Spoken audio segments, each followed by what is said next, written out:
tal? Bienvenidos a un nuevo video de ECG. Yo soy Luis Alberto Ibarra. El día de hoy les voy a explicar qué son los bloqueos de una manera fácil para que puedan llegar rápidamente a este diagnóstico, dado que hay mucha información sobre este tema, pero considero que algunos métodos son poco precisos o muy superficiales para entender bien este tema. Comenzaremos por definir qué es un bloqueo. Bien, un bloqueo puede ocurrir en cualquier porción del sistema eléctrico cardíaco, es decir, puede afectar atrios, puede afectar ventrículos. El día de hoy estaremos hablando precisamente de qué ocurre si alguna de las dos ramas de las de His se bloquea y bueno, esto lo que nos genera es nuevos vectores con diferente sentido y orden que modifican específicamente el QRS debido a que justamente en el QRS es donde vemos la actividad eléctrica de los ventrículos, la despolarización ventricular. Ahora, ¿cómo se clasifican los bloqueos? Bueno, pues depende de la rama que se afecte. Recordemos cómo las de His se divide en rama izquierda, que a su vez tiene una porción anterior y una posterior, y está la rama derecha de las de His.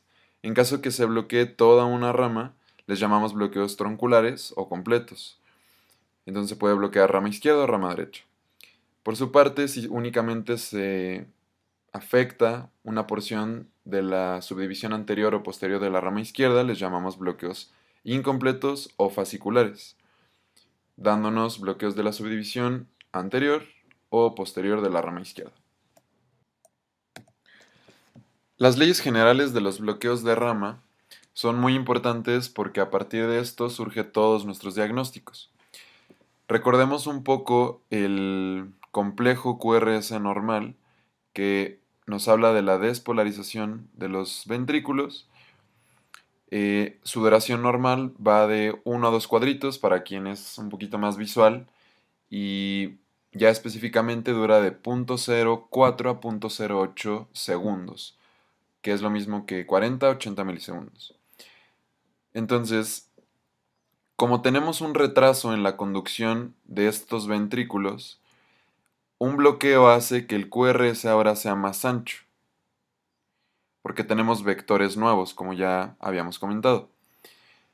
Entonces, la duración de este QRS debe de ser más de 0.10 segundos, en el caso de un bloqueo incompleto o fascicular. Si la duración es mayor a 0.12 segundos, hablamos entonces de un bloqueo completo. Esa es la primera regla general y esto debe de ser así como a fuerza. La segunda regla es que el QRS debe de tener un empastamiento, también llamada muesca. Un empastamiento representa un nuevo vector al cual le llamamos el vector del salto de la onda. Que por ejemplo, si se bloquea la rama izquierda de las de His, ¿cómo se va a despolarizar todo el ventrículo izquierdo? Bueno, pues esto ocurre a través de la rama derecha que genera un nuevo vector que va con un sentido de derecha a izquierda, permitiendo la despolarización del ventrículo izquierdo. Esto en términos generales nos genera un nuevo vector y a eso es lo que le conocemos como un empastamiento. Los empastamientos están en el QRS y pueden estar en el lado positivo o en el lado negativo. Y se ven algo así, una muesca. Tercero es que la onda T se oponga a este empastamiento, es decir, que si tenemos un empastamiento positivo, esperaríamos que la onda T sea negativa. Por el contrario, si el empastamiento fuese negativo, pues esperamos la T positiva. Y cuarto, el eje eléctrico debe estar desviado hacia el lado con la rama afectada. Si el bloqueo es de rama izquierda, habitualmente se encuentra el eje desviado hacia la izquierda. Sin embargo, este no es un criterio que se deba encontrar en todos los bloqueos. Algunos tips. Un empastamiento representa un vector agregado, que es el vector del salto de la onda. El vector generado por el bloqueo se dirige siempre a la rama afectada. Es decir, si nosotros viéramos el lado derecho del corazón, que es V1, y V6, que es el lado izquierdo, y aquí les voy a dibujar a grandes rasgos el haz de His. Si la rama afectada es la rama derecha, pues este vector generado por el bloqueo se dirige hacia la derecha, hacia B1, y en B1 registra esa positividad. Por el contrario, en B6, como se aleja de la izquierda y se acerca a la derecha, registramos aquí una negatividad. Prácticamente esto yo siempre le digo que el bloqueo jala hacia el lado afectado, es decir, si el bloqueo es del lado derecho, jala hacia la derecha, registrando positividad en esas derivaciones B1 y negatividad en la derivación espejo, como a mí me gusta decirles, que sería aquí B6. Y ahora, esto importante, la onda T siempre se opone al empastamiento. Entonces, primero vamos a hablar un poquito de lo normal, de la conducción habitual de los ventrículos. Recordemos cómo todo se genera siempre en el nodo sinoauricular. Esta actividad eléctrica nos daría la onda P, que viaja más o menos en este sentido, viajando hacia el nodo auriculoventricular, dándonos un complejo algo así, onda P. Ahora, el primer evento que ocurre aquí está dado gracias a que esta primer rama del haz de His, si se dan cuenta, no baja separada. Baja como una sola y un poquito abajo ya se separa en rama izquierda y rama derecha. Esto nos da el primer vector, que es el vector septal, que despolariza toda esta región del corazón. Seguido de ello sigue ya toda la despolarización ventricular, simultánea tanto de ventrículo izquierdo como de ventrículo derecho. Como hemos hablado en videos pasados, dado que el ventrículo izquierdo es más grande, opaca la actividad del ventrículo derecho. Este sería un segundo evento, este sería el primero. A este por ser del lado izquierdo le llamamos 2i y a este por ser del lado derecho le llamamos 2d. El último evento sería el vector basal que nos despolariza ya la parte más superior o la base del corazón. Y esto, si lo observamos en las derivaciones precordiales B1 y B6, pues nos genera, dado que B1 aquí se acerca a la derecha, positividad, el segundo vector se aleja y nos da un complejo algo así. Y en B6, como el primer vector, que es este, se está alejando, nos registra negatividad primero, diferente de lo que pasa aquí, y luego positividad, que sería el segundo evento del ventrículo izquierdo, dándonos un complejo similar a este. Ahora, vean más o menos, es este el dibujo que representa esta actividad eléctrica, y del lado izquierdo más o menos se ve así. Hablando específicamente de los bloqueos de rama derecha del haz de His, podemos ver aquí cómo la activación auricular permanece normal, intacta. El estímulo sigue bajando a través de la primera porción del haz de His. Baja sin problemas por el lado izquierdo, despolarizando el ventrículo, pero aquí el problema se encuentra es que cuando intenta entrar ese estímulo por la rama derecha, no pasa. Y las cosas aquí se ponen un poco raras. ¿Por qué? El primer evento, que es el septum, la despolarización del septum, permanece intacto. El segundo evento, que es la despolarización de la pared libre del ventrículo izquierdo, también permanece intacto. Y ahora, ¿cómo le va a hacer este corazón para despolarizar el lado derecho? Bueno, pues justamente aquí es donde surge el vector del salto de la onda que manda estas señales eléctricas de izquierda a derecha. Y ya por último se despolarizaría la base. ¿Cómo se vería esto en orden? Este sería el primer evento, que sería el septum. El segundo evento, que es la pared libre del ventrículo izquierdo. El tercero, que es el vector del salto de la onda. Y el cuarto, que es el de la base. Entonces, en el electrocardiograma, veríamos que el 1 se acerca a la derecha en B1, dándonos una onda R pequeña. El segundo evento va para la izquierda y nos registra negatividad del lado derecho. Y aquí vean cómo tenemos este patrón R pequeña, S, R mayúscula. El empastamiento sería en este caso visto algo así. es más o menos esto. Y vean cómo este QRS es más ancho de lo normal. Este 4 que aparece aquí es la fusión del vector del salto de la onda con el basal. Ocurre lo mismo de este lado. Y aquí encontramos el empastamiento.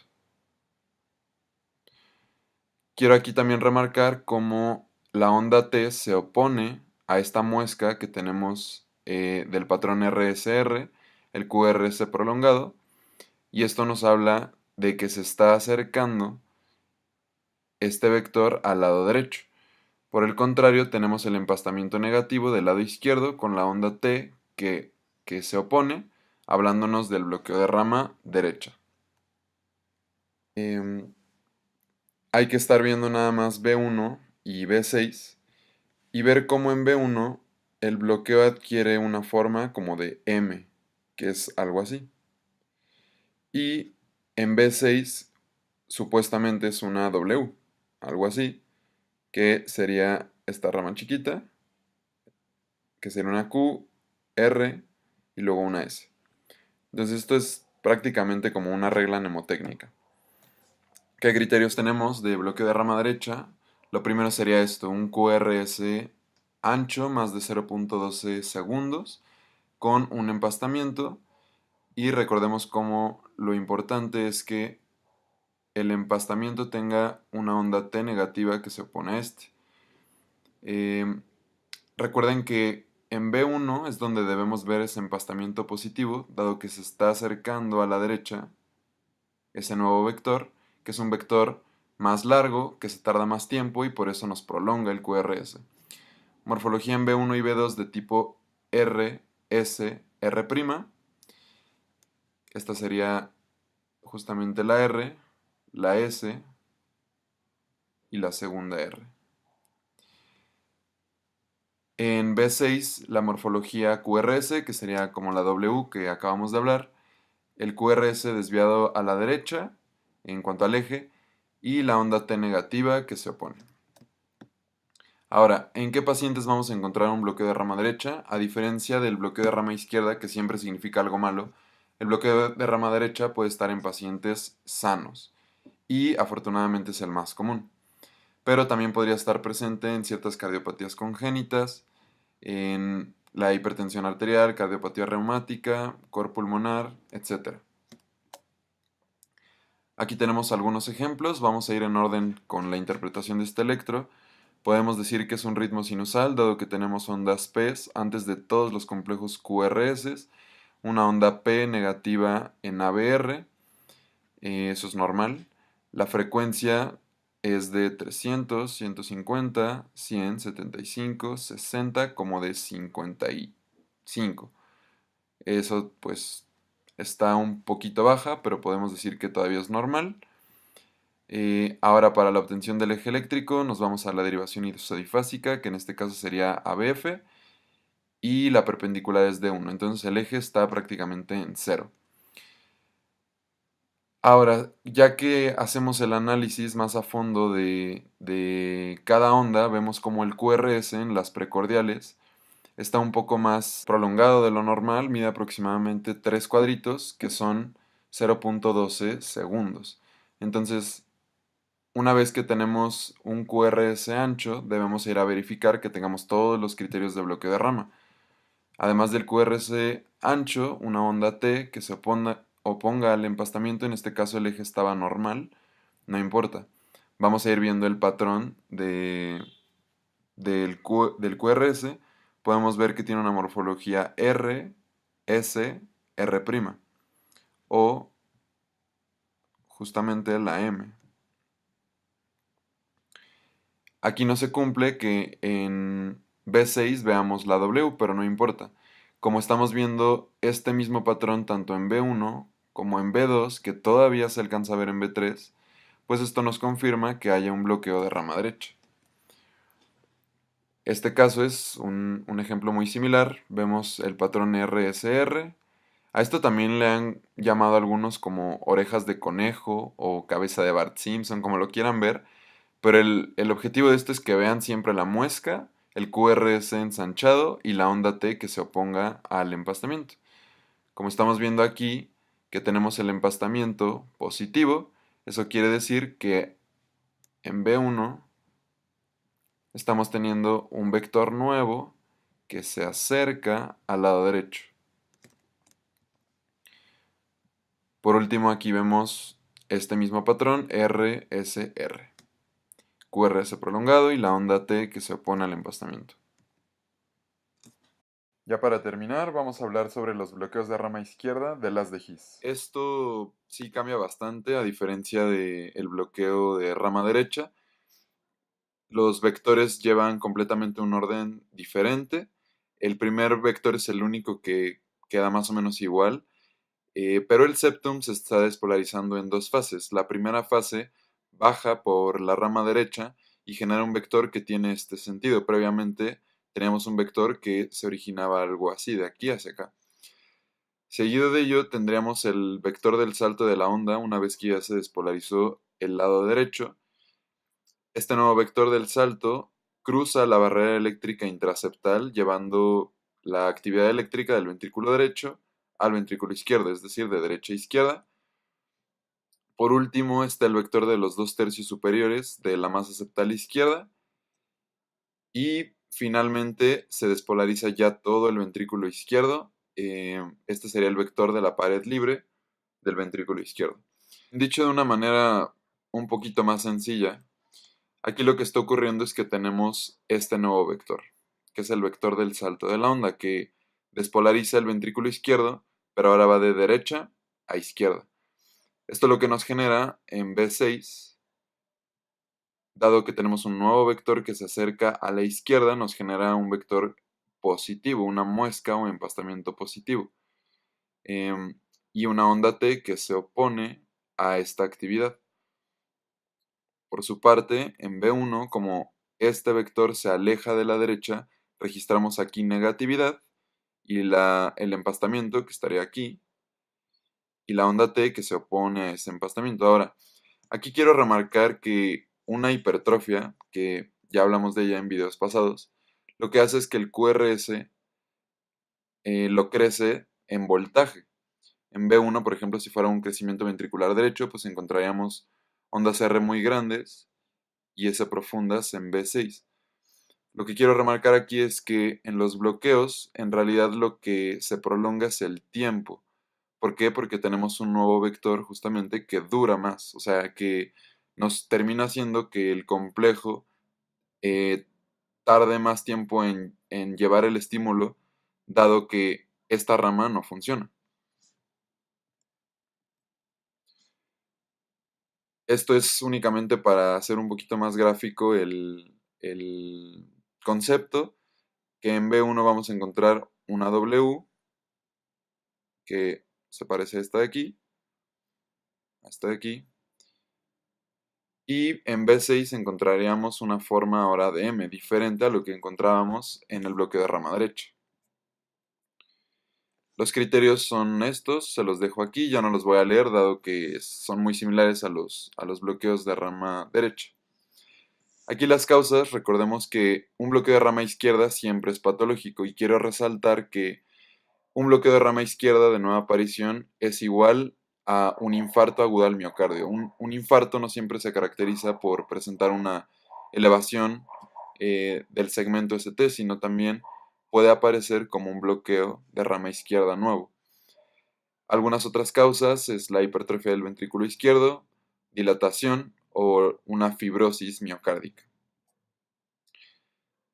Aquí podemos analizar este electrocardiograma, vemos cómo tenemos complejos QRS que son más anchos de lo normal, miden aproximadamente unos 4 o 5 cuadritos, es decir, 0.20 aproximadamente milisegundos.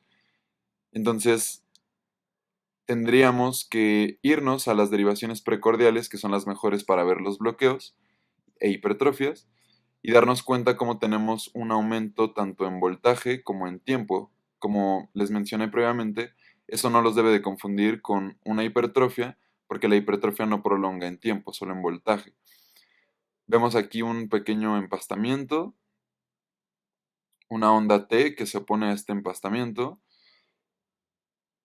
Y en B5 hasta B4, B6 podemos observar cómo el empastamiento aparece en el lado positivo, es decir, que se acerca a la izquierda, la onda T que se opone al empastamiento, y esto nos habla de un bloqueo de rama izquierda. Esta sería la M en B6, B5, y la supuesta W, que aquí no se ve muy bien, en B1.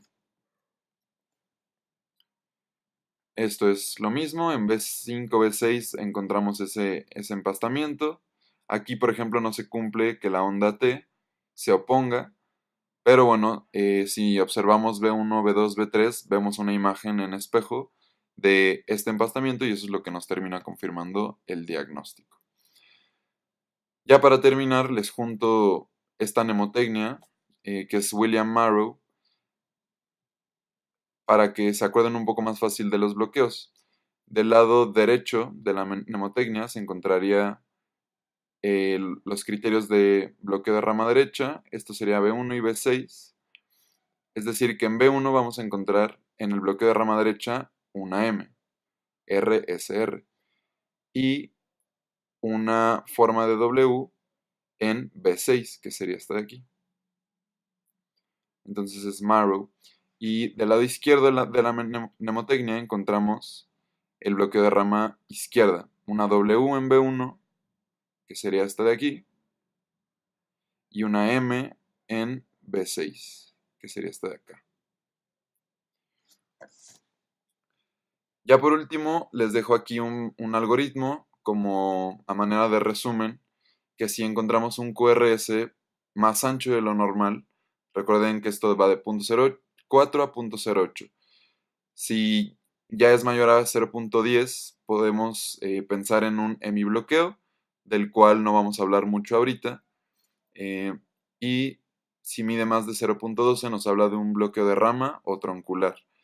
Una vez que se cumpla esto del QRS ancho, deben de ver si cumple criterios o no de los bloqueos, que son las leyes generales que mencionamos. ¿Por qué?